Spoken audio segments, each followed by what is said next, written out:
and its allies to trip into more blunders, and that means creating non-stop, perpetual war in the Middle East. Well, I'm going to make this interesting and disagree with everyone. Okay. I do not accept the premise, which probably isn't too much of a surprise, but nonetheless, I reject the premise that the whole point of the so-called war on terror or investing in the Mujahideen was to somehow fight terrorism or to make a better world. I would argue that if you really want to know what's happening with Middle Eastern policy, then you must read Oded Yanan's A Strategy for Israel in the 1980s. Now, in that document, which is pretty much being played out to a T right now and has been for many years, there were serious objectives for Israel. And Israel's main objectives were to expand and grow in line with the Greater Israel Project. And in order for it to do that, there would need to be an excuse to justify the expansion of Israel. And in order to do that, we would have to sow the seeds of sectarian hatred and violence in the region. The #1 target of this plan was Iraq. We've achieved that. That's not a failure. That's actually a success. Iraq is a failed state largely. It is an absolute basket case. Sectarian hatred is absolutely insane. We see the beheadings and all of this madness, and we think it's a disaster. No, it's not at all. In fact, it's all part of the plan to break up Iraq into 3 different states. When we look at Syria, we also find that the goal is once again the same thing: sow the seeds of sectarian hatred and basically turn that nation into a basket case.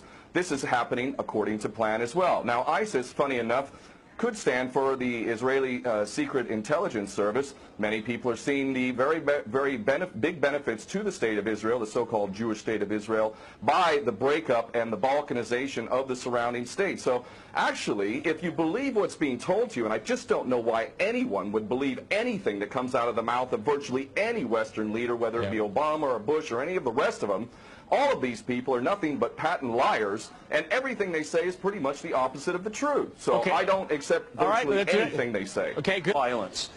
Barack Obama did not bite at the opportunity to get involved in Syria a year ago. In fact, at the time when he was ready to start bombing Assad, just about 13 months ago, and he backed off as soon as the first excuse came to mind. We've been supporting ISIS. There is absolute continuity between the policies of Iraq and breaking it up and breaking up Syria as well. It is beyond naive to suggest that the U.S. doesn't have its fingerprints all over ISIS.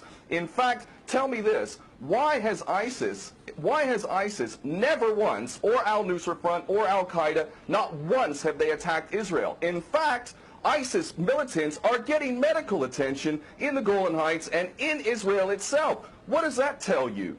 There is absolute continuity, but the actual policy, just like the Project for a New American Century laid out very clearly, that a, quote, new Pearl Harbor would be necessary to achieve this goal of full spectrum dominance, you could never tell the American people, or the world for that matter, we're going to fight wars of aggression where we're going to have to invade and occupy, we're going to have to spend hundreds of billions, if not trillions of dollars to achieve the goal of full spectrum dominance, which is to control, absolute control over air, land, sea, and space and cyberspace. The American people never would have bought it, so you can't tell them that. You have to tell them a bunch of lies. And we see this over and over again. What you have to do, Ken, if I can go... It would absolutely no question that there must always be a boogeyman. In fact, you're sitting in Russia now. For 50 years plus, we were fighting this Cold War that really was an absolute charade to begin with. There never really was a threat of a Soviet invasion. And for decades, we spent insane amounts of money developing nuclear weapons to the point of really completely, totally collective insanity. And here we sit today in a world that threatens a third world war with a policy that is clearly intended to totally destroy Syria. Let's see what happens. If we take Bashar al-Assad out of the equation in Syria, does anybody with half a brain not understand that that vacuum that's going to be created is going to be a vacuum filled by the most powerful interests there? And who is that right now? Well, that would be our best friends and allies, these little Frankenstein monsters that we create, whether it's al-Qaeda or al-Nusra Front or the latest ISIS monster that we've created. Those are the ones that are going to fill that vacuum, and that fits perfectly in line with Oded Yanan's A Strategy for Israel in the 1980s. And if these other two gentlemen haven't read that document, I seriously suggest you do. Another thing that's really worthy of pointing out is the so-called Islamic State is anything but Islamic. And yes, there is a war on Islam. Islam is very understood by many Muslims around the world to be absolutely 100% forbidden for you to forcibly convert somebody to Islam or kill them.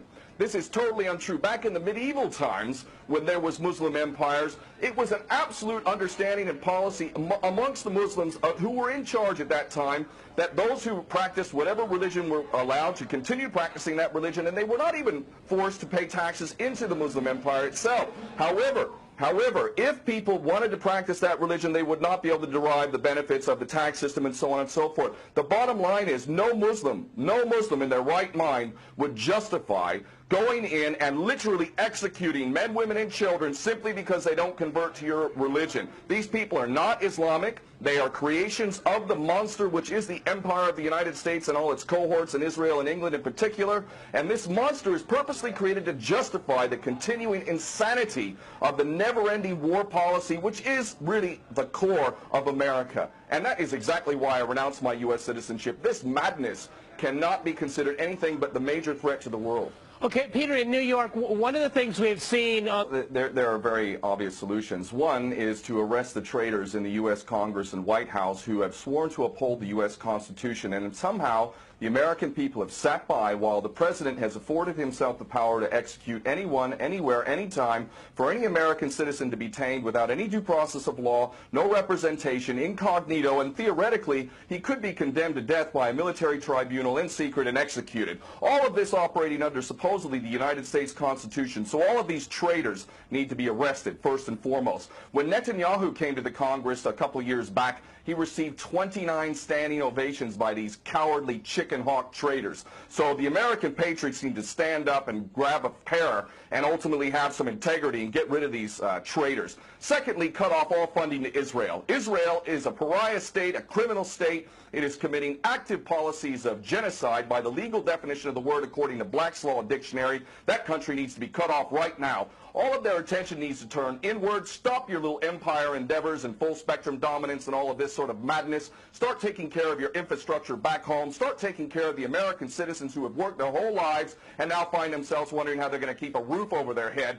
All of that is very obvious and very sensible. Or America can continue to decline into an absolute total pariah state, hated and resented around the world, and maybe bring the whole world into World War III. I would prefer that we do the former instead of the latter, but ultimately we need some serious change in government, and that means getting rid of these traitors.